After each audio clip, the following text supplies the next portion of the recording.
সন্ধ্যা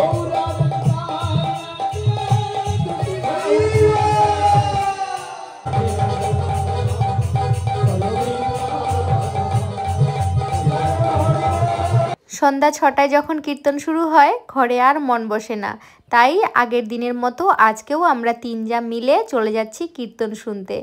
আজকে জ্যাঠাতো জাগুলো যাচ্ছে না, আর তাদের বাচ্চাগুলো যাচ্ছে, আর আমাদের সুজুরনও সাথে, আজকে আবার দেওরও যাচ্ছে। এর আগের দিন এত আনন্দ করেছি সেটাও ব্লগে দেখেছে, তাই আজকে ওরও ঘরে মন বসছিল না। চলো আমরা সবাই মিলে এখন পৌঁছেও গেছি, আর এখানে তো কীর্তন শুরু হয়ে গেছে অনেকক্ষণ আগে, আর আমরা যখন যাই তখন ওই ৮টার মতো বাজে। তো নমস্কার, কেমন আছো সবাই? আশা করছি সবাই ভালো আছো। তোমাদের ভালোবাসায় আমিও অনেক ভালো আছি। আমাদের সাথে সাথে তোমরাও কিন্তু বলবে রাধে রাধে।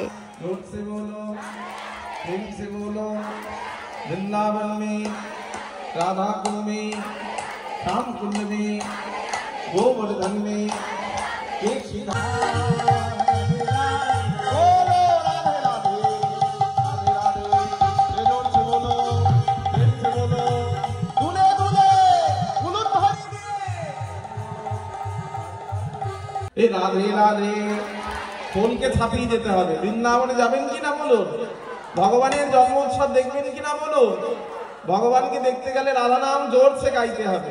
प्रेम से बोलो, जोर से बोलो, प्रेम से बोलो, प्रेम से बोलो, फिर से बोलो, ए राधे राधे, ए राधे राधे, ए जोर से बोलो, ए प्रेम से बोलो, उलट ध्वनि दिए निताई एने श्री नाम निते जे होलो बदन भरे सबाई हरि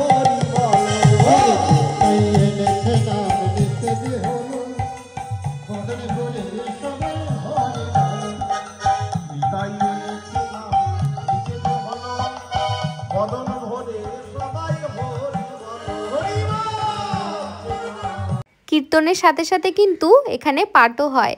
তো আজকে ছিল কৃষ্ণর জন্মদিন। এখন গোপুকে নদী পার করছে, আর একজন ভাই সাজছে বাসুদেব। কি সুন্দর লাগছে না দেখতে। এখন কিন্তু গোপুসোনাকে নদী পার করে নিয়ে যাচ্ছে যশোদা মায়ের ঘরে। কৃষ্ণকে মাথায় নিয়ে বাসুদেব যখন নদী পার হয় তখন কিন্তু প্রবল ঝড়ের বৃষ্টি পড়ে। তখন নারায়ণের শীষ এসে কৃষ্ণকে রক্ষা করে বৃষ্টির হাত থেকে, মানে তাকে ছায়া দেয়। তো সেই দৃশ্যটাই এখানে দেখানো হচ্ছে। গোপুসোনাকে যতই দেখি মন ভরে না। কি সুন্দর লাগছে না দেখতে। সত্যি বলতে মনটা আমার জুড়ে গেল, মনে হচ্ছে তাকিয়ে থাকি। এখানে যেহেতু গোপুসোনার জন্মদিন পালন করা হচ্ছে, তাই সবাই কিছু না কিছু নিয়ে গেছে। ফল নিয়ে গেছে, কেউ মিষ্টি নিয়ে গেছে, অনেকেই আবার চকলেটও নিয়ে গেছে, কেউ আবার কেক নিয়ে আসছে। আমি নিয়ে গেছি কয়েকটা লাড্ডু আর কয়েকটা সন্দেশ, সাথে ফুল আর তুলসী পাতা নিয়েছি। গোপুকে ভোগ দেওয়ার পরেই কিন্তু চকলেট বিতরণ করবে। যেমনটা বাতাসা ছিটায় তেমনটাই কিন্তু আজকে চকলেট ছিটানো হবে। আর রিকো এদিকে কতগুলো চকলেট ক্যাচ ধরবে, তোমরা শুধু দেখতে থাকো।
করে রাধা স্বামীর সঙ্গে গোপীরা রঙ্গ করে রাধা স্বামীর মনে ঘরে গোপীরা রঙ্গ করে রাধা স্বামীর সঙ্গে গোপীদের রঙ্গ করে রাধা স্বামীর নাচে রঙ্গ রসে রাধা রানী নাচে তাই মন রাধা রাধা নাচে কত সোহাগ ভরি রাধারে জড়ায়ে ধরি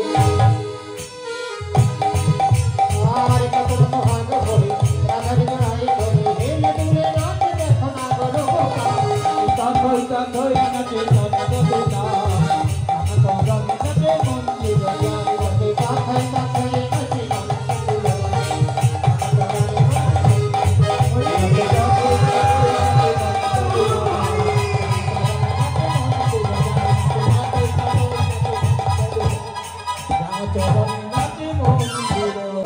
রাধে রাধা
চলো রে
আজকে ভগবান শ্রীকৃষ্ণের জন্মদিন পালন করা হলো, সবাই এত আনন্দ করলাম, মজা করলাম, সত্যি ভীষণ ভালো লাগছে। আর এই সুন্দর সুন্দর মুহূর্তগুলো স্মৃতি হয়ে থাকবে। আমরা যখন বয়স্ক হব এই দিনগুলো দেখব, সত্যি মনটা ভীষণ খুশি হয়ে যাবে। সত্যি কথা বলতে আমি কোনো দিন ভাবিনি যে এমন একটা অনুষ্ঠানে আমি যোগদান করতে পারবো। কুন্ডু ফ্যামিলিকে অনেক অনেক ধন্যবাদ, কোটি কোটি প্রণাম এত সুন্দর একটা অষ্টপ্রহরের আয়োজন করার জন্য। সত্যি কথা বলতে ওনাদের জন্যই কিন্তু আমরা আজকে এত আনন্দ করতে পারছি। লাল হলুদে যে শাড়িটা পরেছে তোমাদের সাথে তো আগেও পরিচয় করিয়ে দিয়েছি ওনাকে, তো ওই কাকিমারই ছেলে সাজছে বাসুদেব, আর তার হাতে আমাদের গোপু সোনা। দেখো কি সুন্দর লাগছে না? যেহেতু আমি নতুন বউ তাই সবার সাথে এখনো ভালো করে পরিচয় হয়নি আমার, তবে দুদিন ধরে অনুষ্ঠানে আসার পর কাকিমার সাথে কথা বলার পর মনে হলো কাকিমা ভীষণ ভালো মনের মানুষ, আর সবার সাথে কথা বলে, আর ভীষণ ভালো ব্যবহার। ভগবান যেন এইভাবেই আশীর্বাদ বজায় রাখে ওনাদের উপর, আর আগামী দিনে অনেক বড় বড় অনুষ্ঠান করতে পারে, আর আমরা সেই অনুষ্ঠানে যেন যোগদান করতে পারি। অনুষ্ঠানের শেষে এখন আমরা সবাই মিলে চলে যাচ্ছি বাড়িতে। আর আজকের প্রসাদে ছিল পুরি আর ছিল ছোলার ডাল। আর আজকে বড়দি আগেই চলে গেছিল, কারণ রূপম বেটা একদমই থাকছিল না, আর আজকে একটু লেটও হয়ে গেছে না, এই কারণে। চলো তাহলে আজকের ব্লগটা এখানেই শেষ করছি। ভালো লাগলে লাইক কমেন্ট শেয়ার করো, আর আজকের কমেন্ট বক্সে যে রাধা রাধা কৃষ্ণ কৃষ্ণ বেশিবার লিখবে তারই কমেন্টটা কিন্তু আমি পিন করব। চলো টাটা, ভালো থেকো সবাই।